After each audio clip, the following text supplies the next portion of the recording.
आप लोग इतना शांत मूड में बैठे हैं, अच्छा नहीं लग रहा है।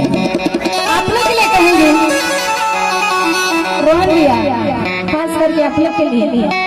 चलो ले चलो हमें तारों के शहर में, धड़े दुनिया हमें प्यार करने दे।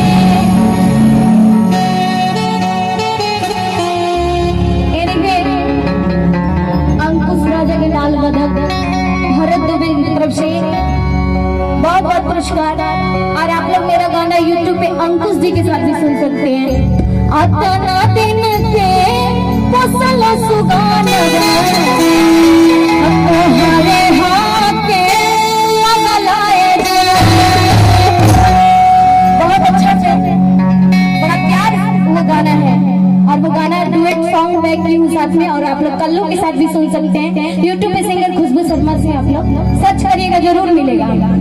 लेकिन आप लोग के लिए कहेंगे जो मेरी रूह को